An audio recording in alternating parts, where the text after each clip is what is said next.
Good morning, everyone. We welcome Senator Carper's introduction and long-standing support of our bill to give the nearly 700,000 residents of the nation's capital voting representation in Congress and full self-government through statehood. The D.C. Statehood bill has passed the House twice, most recently in April 2021.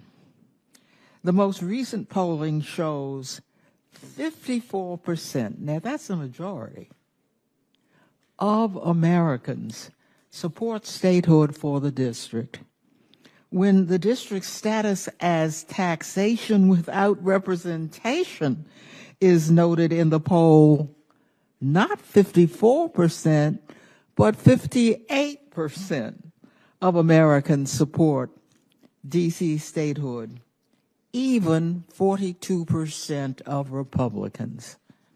The single idea of taxation without representation that gave rise to the American Revolution still resonates today. D.C. residents pay the highest, note that, the highest taxes per capita and more federal taxes than 23 states.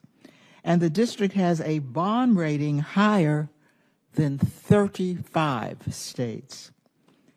For me, today is personal. For 3 generations, my family has yet to attain the rights other Americans take for granted. The D.C. Statehood bill has always been a personal acknowledgement for me in the name of Richard Holmes, my great-grandfather who escaped as a slave from a Virginia plantation. Richard Holmes made it as far as the District of Columbia, a walk to freedom, but not to equal citizenship. With Senator Carper's introduction of the bill in the Senate, along with support from Senator Van Hollen, Mayor Bowser, D.C. Council Chair Mendelson, and so many others, we dare to believe that statehood for the residents of the nation's capital is finally on the horizon.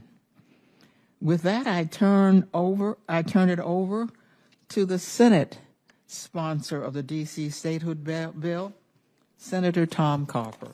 Thank you, Tom.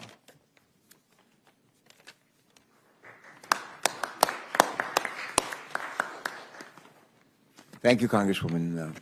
I want to again applaud you for your steadfast support for doing what's right.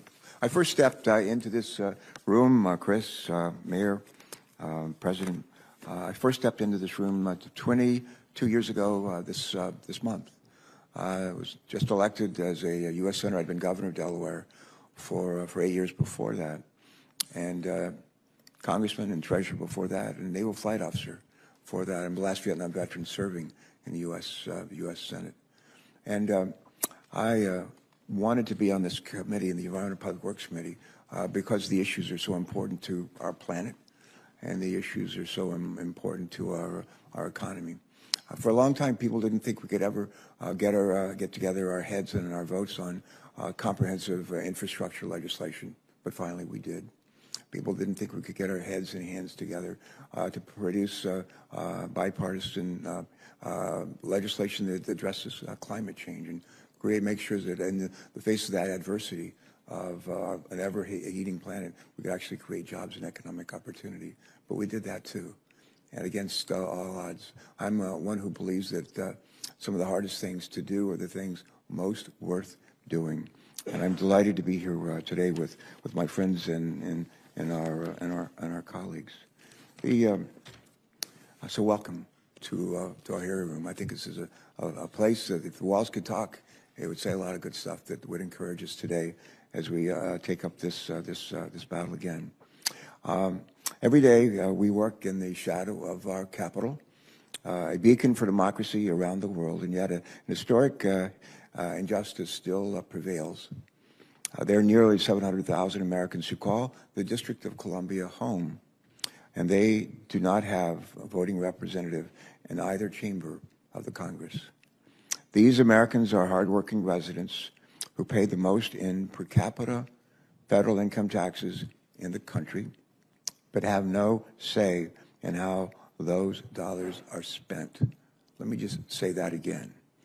These Americans here in the District of Columbia, the citizens of the District of Columbia, are hardworking residents who pay the most in per capita federal income taxes in the country, but they have no say in how these dollars are spent.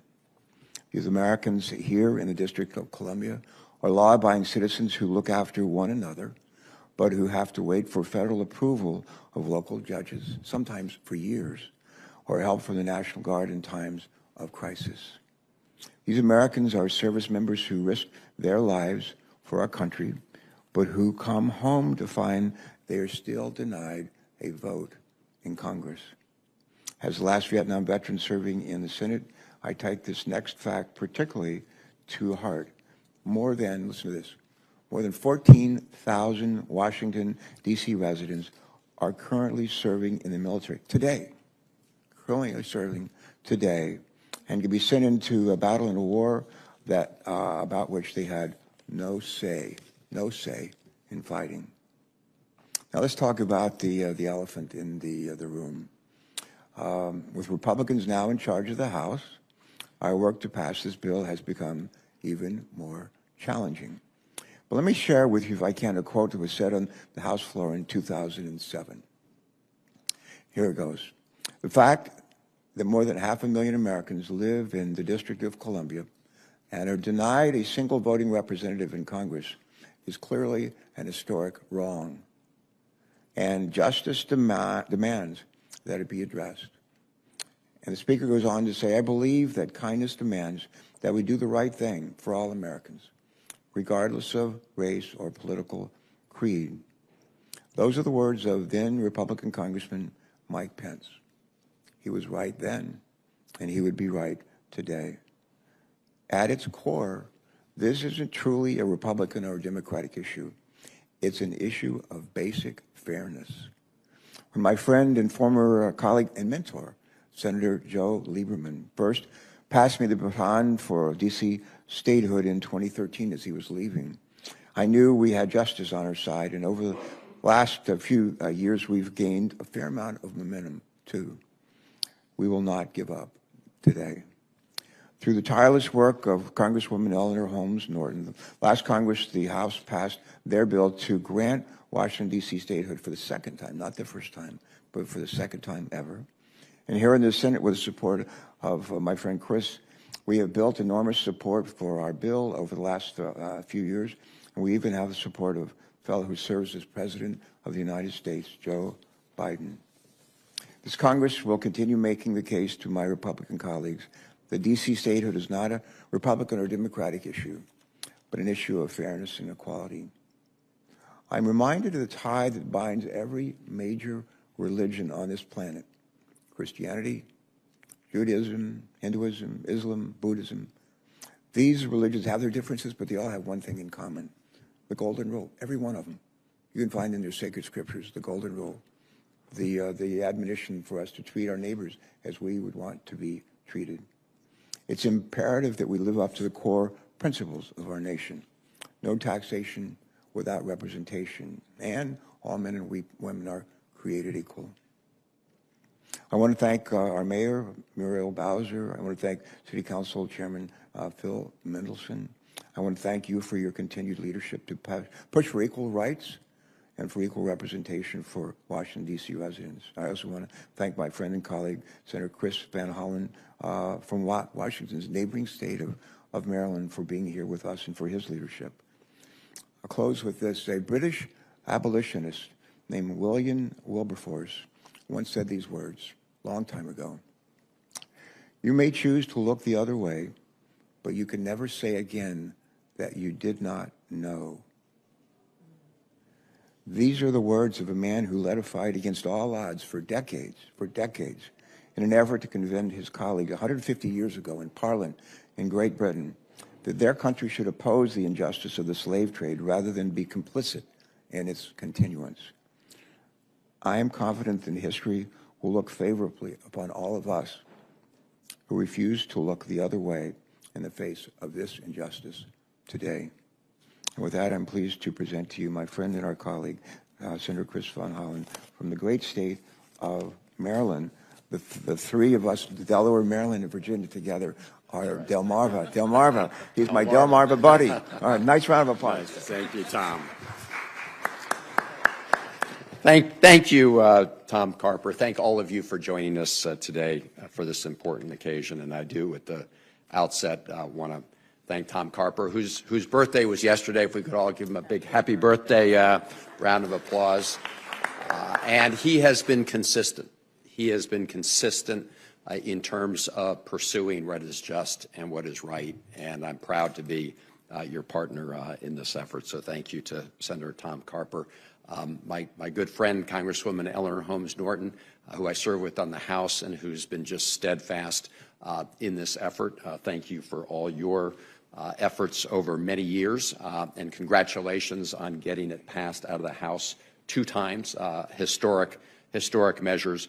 And of course, to the Mayor Bowser, and to D.C. Council Chair Phil Mendelson, thank you both for your leadership on behalf of the people of the District of Columbia. We're here because it's simply wrong that the people of the District of Columbia don't have the same full political rights as every other citizen in the United States of America. We're here because it's wrong when you drive from my state of Maryland, that jurisdiction, and you cross the line into the District of Columbia, you go from a jurisdiction that has 2 voting senators and a voting member of the House of Representatives to a jurisdiction that does not have that representation in the Senate or the House. It's wrong because we are the world's oldest democracy, and yet the people who live in the capital of our democracy don't have the same political rights as everybody else in the country. That's wrong. And if you think back to January 6, 2021, that fateful day here on the Capitol, when our Capitol was under attack, when our democracy was under attack, the Capitol Police responded, but so did the Metropolitan Police. The Metropolitan Police put their lives on the line to protect this Capitol and to protect this democracy. And yet, the men and women of the Metropolitan Police who live in the District of Columbia were not able to vote for a member of the House or the members of the Senate that they were protecting as part of protecting our democracy. And that's shameful.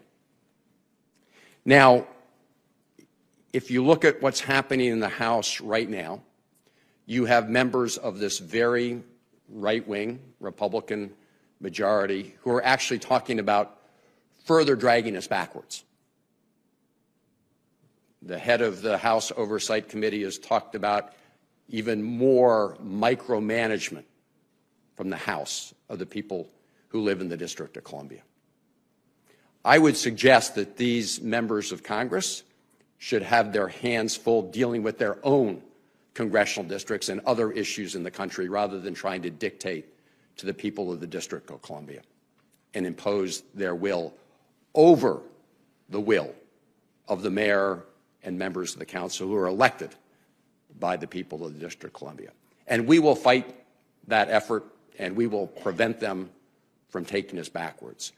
But the only way to assure that we move forward on a permanent basis is to grant D.C. statehood, to make sure that those D.C. residents who go to war to defend the country, who pay those taxes, who defend the Capitol, that they have a full voting member in the House of Representatives and 2 voting senators as part of statehood. That is the goal. As Senator Carper said, things that are hard are worth doing when they're right, when you're right.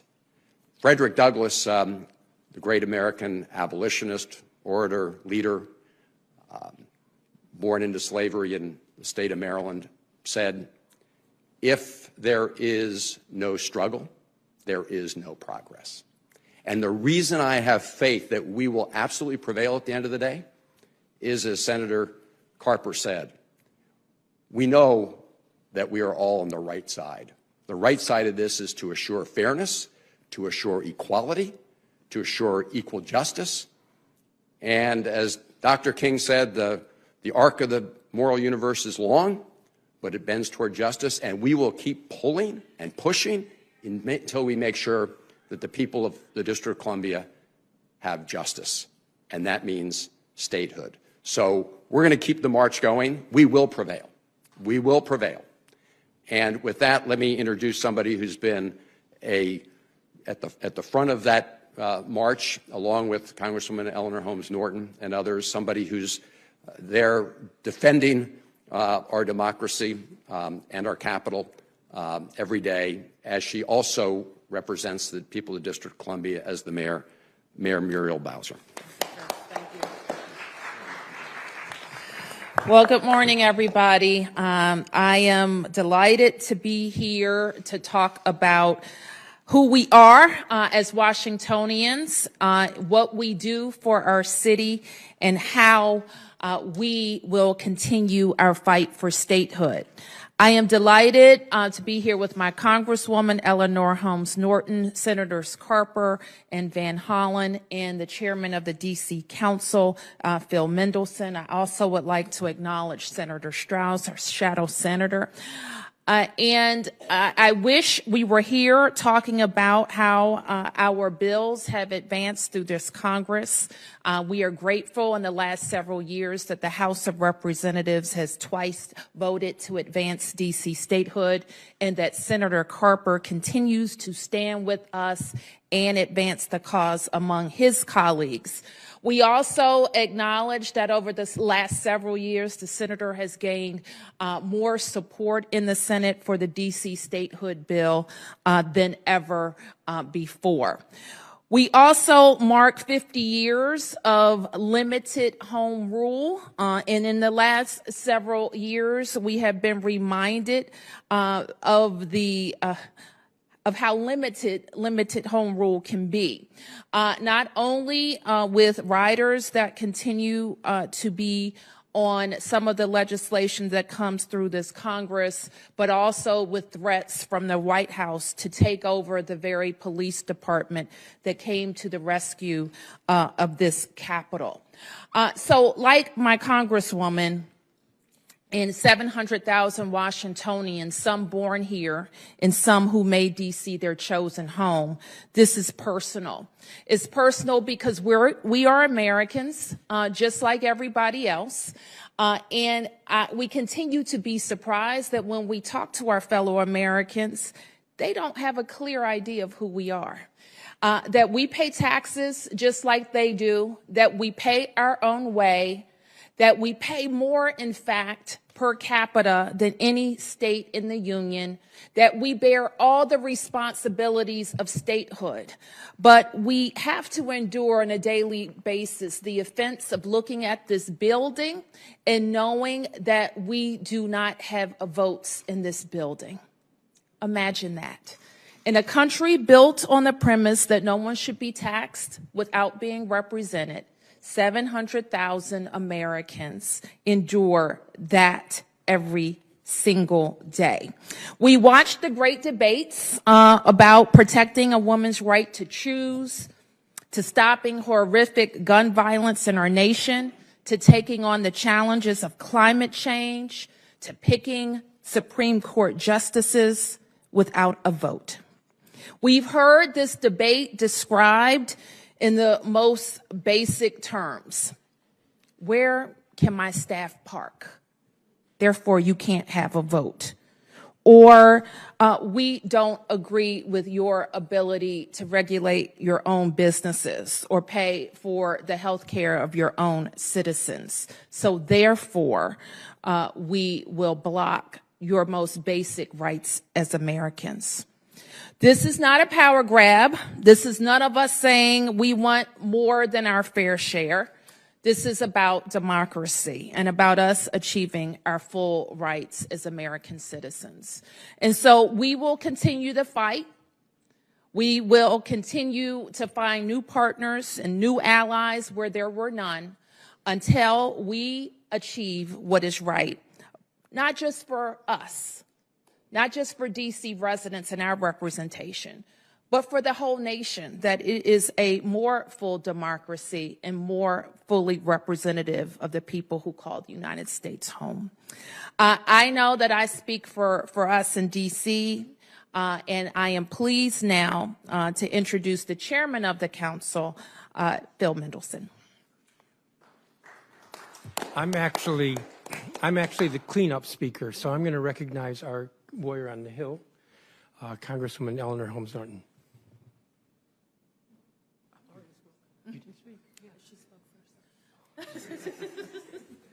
That's not a good sign. Sorry about that. Since I am the cleanup speaker, I'm not going to be that long. I want to start with this, and that is this past summer I had the privilege of visiting the United States Military Cemetery at Omaha Beach in Normandy, France. And I had the privilege of planting a flag at the gravesite of Anthony Salimi, Private First Class, 101st Airborne Division. He was a District of Columbia resident, gave his life that day. He was one of many district residents who gave their lives in World War II and in World War I and in Vietnam and in many other war and military engagements of the United States. It is time to recognize that the citizens of the district are citizens of the United States with all of the responsibilities of citizenship, but they do not have the full rights of U.S. citizens. Opponents give lots of arguments against statehood. At the last House Committee hearing, it was about the lack of car dealerships, if you can believe it. But opponents cannot overcome the basic principle that there should be no taxation without representation. In a democracy, there should be no government without participation of the governed. That's just fundamental.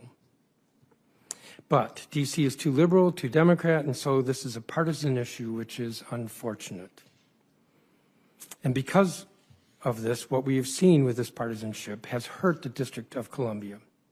For example, 25% of our trial court and court of appeal judgeships are vacant because Congress can't confirm our judges.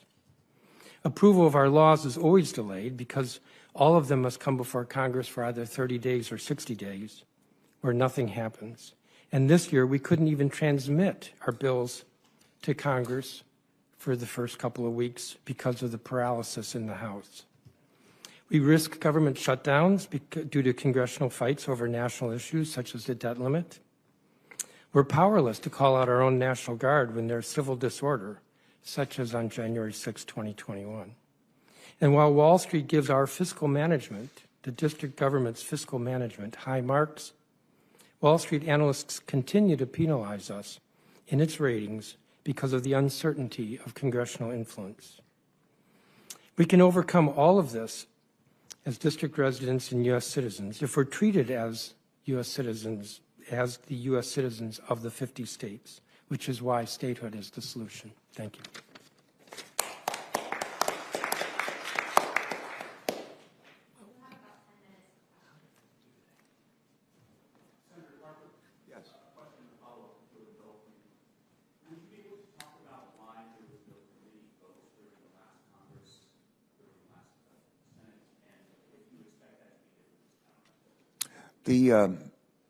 We took up a lot of contentious issues in the last Congress. We did things that I was afraid we'd never accomplish.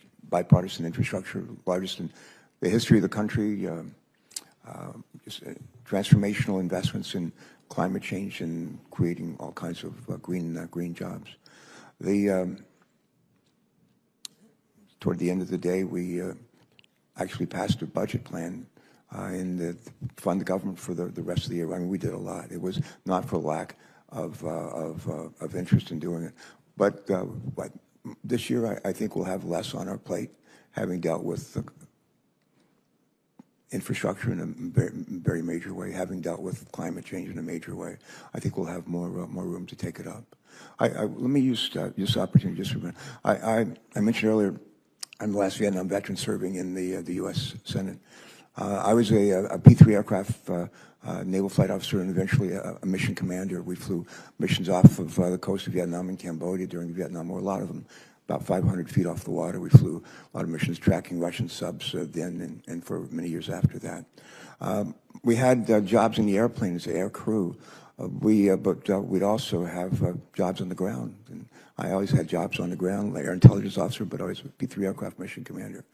One day in an all-officers meeting, our commanding officer said to about 50 of us in the meeting, he said, overseas, and he said, I need a volunteer. And nobody raised their hand. And he said, I need a volunteer.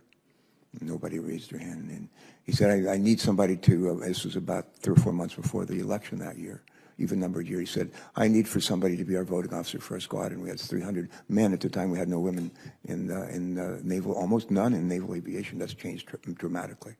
But he said, I need somebody to be the voting officer. I need somebody to get everybody registered to vote in their primaries, to get registered to vote in their general, and to vote. And who would be that volunteer? Nobody raised their hand. Finally, he said to me, looked at me, and he said, Lieutenant Carper, how would you like to be that volunteer? I said, aye, Captain.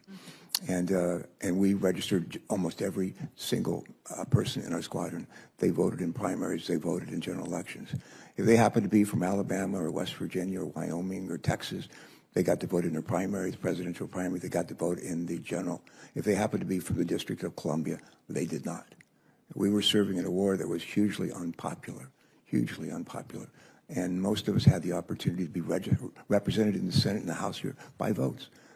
The folks who were there in our squadron from the District of Columbia did not. That is not fair. Thank you.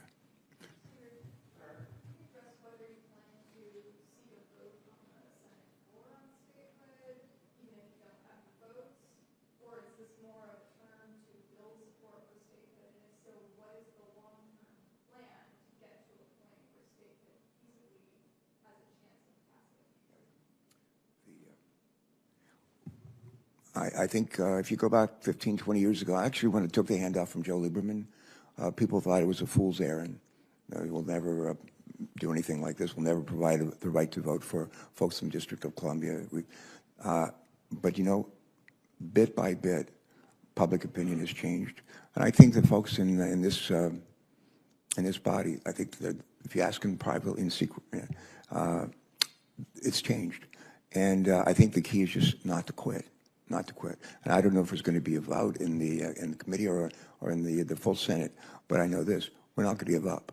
This is the right thing to do, and we're going to change this, however long it takes. People used to say of Wilberforce when he was in the Parliament in Great Britain, they thought he was on a fool's errand. You know, the Brits had supported slavery forever, and there's no way they were going to stop doing that. He never gave up. We're not going to give up.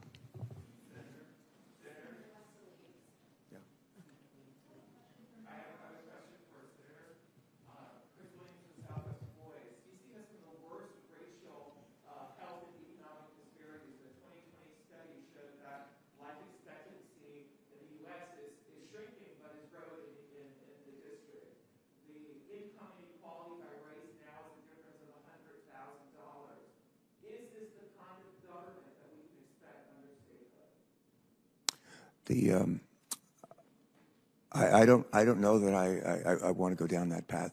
All I know is this: folks here in this and who live in this district, they pay on a per capita basis more personal income tax, federal income taxes than anybody else. 13,000 of them are serving in uniform today. That's probably, in terms of on a per capita basis, about as high as anybody else. They need to be represented. They need an opportunity to vote. It's a premise that's that simple. That's where we are, and that's where we're going to stay on that path, and that's the right thing to do. Thank you. Thank you, Senator.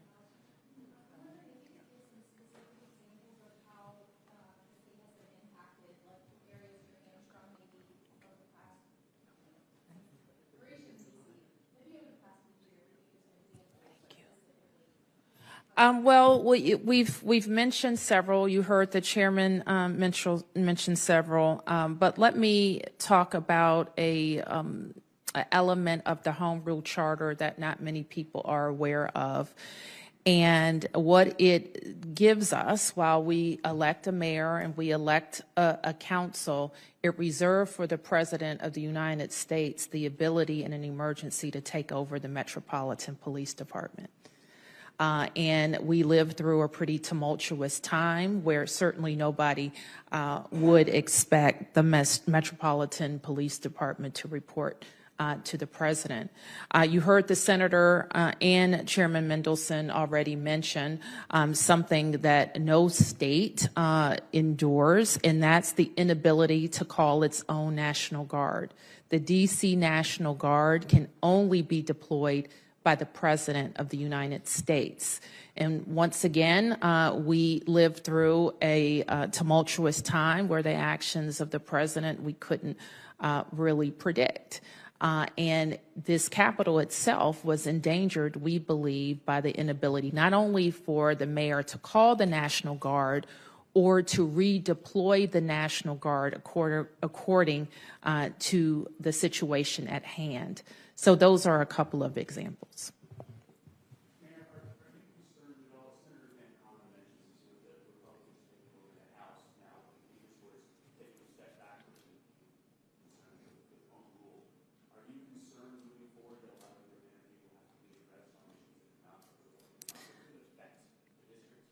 Well, our approach to the Congress and the White House, no matter who's in power, is to make sure that we let them know who we are, that we govern ourselves, and that we pay our own way.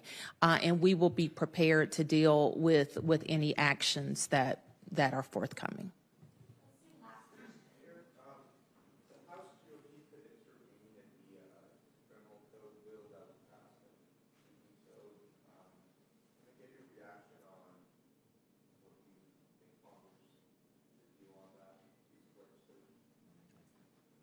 What was that question again?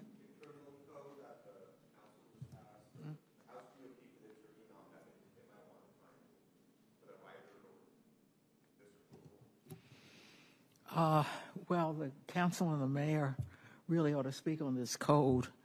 As you know, every bill that that the council passes has to come through the Congress, and there's been some disagreement, not much, but some disagreement on this new criminal code. Already we have seen some members of the House indicate that they will go after what the council and the mayor have just done on the new criminal code. That's an example of what they do. Do you mind if I follow up? I just wanted to say that there will likely be differences between mayors and councils, and DC is no different. But any changes that we want to see in that legislation, we will handle with presenting them to the council. And I'll just add that to echo to amplify what the mayor just said.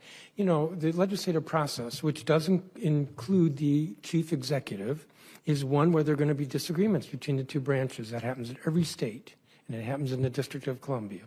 And that's the case here with the criminal code revision.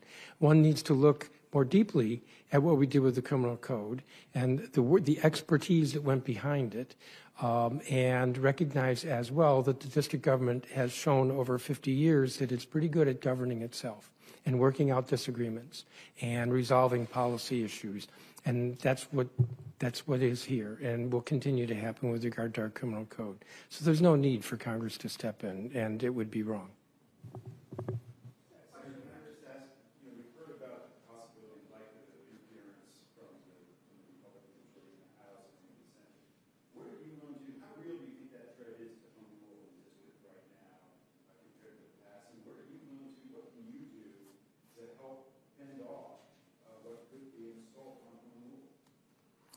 Sure. This is another example of why D.C. statehood is so important, because it's simply wrong to have members of Congress trying to veto impose their will on the people of the District of Columbia against the wishes of their mayor and the council members. So, if Republicans in the House move forward to try to further erode the powers of the mayor and the council and overrule them, we obviously have an ability here in the Senate to push back on that, which is why I mentioned in my comments that we will fight hard to prevent any backsliding as we at the same time continue to move forward and keep the pressure on when it comes to statehood. Thanks. So this is, again, the reason why we need to achieve statehood is because what happens often is we're in a position where Republicans can essentially threaten to shut down the entire government if riders that have been on for years do not remain. We will work to continue to remove the riders that limit the ability of the District of Columbia through their elected leaders to represent the people of the District of Columbia. We will continue to work hard to remove those riders. In all the legislation, all the proposals that I've advanced, for example, in my subcommittee and that Democrats have advanced on the full Appropriations Committee, we've eliminated those riders. But when you have some members of the House and Senate, Republicans, who are willing to shut down the entire government if they don't preserve a rider that continues year after year, obviously that illustrates the fundamental challenge we've got here, which is why we've got to keep pushing for the statehood bill.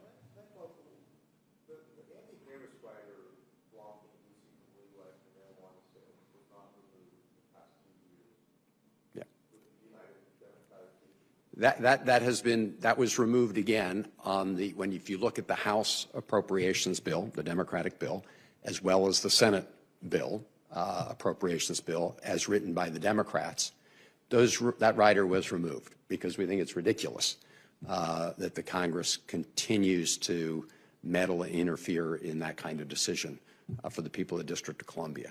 Again, what happens is when you have Republicans who are willing to shut down the entire government, and that means in the Senate, obviously, you have to get 10 Republican senators, right? Yes, we had the votes in the House, but under our appropriations rules, we need 10 Republican senators to vote for any appropriations bill. And if they're willing to shut down the entire government over something like that, obviously it creates a real challenge. Again, that's why the long-term solution here is statehood. In the meantime, we are going to work with our colleagues. I will say, the new ranking member of the Senate Appropriations Committee here is Susan Collins from the state of Maine. In the past, I've talked to her about these issues, including that one. So maybe there'll be an opportunity, and we will fight again this year to remove those riders. Okay.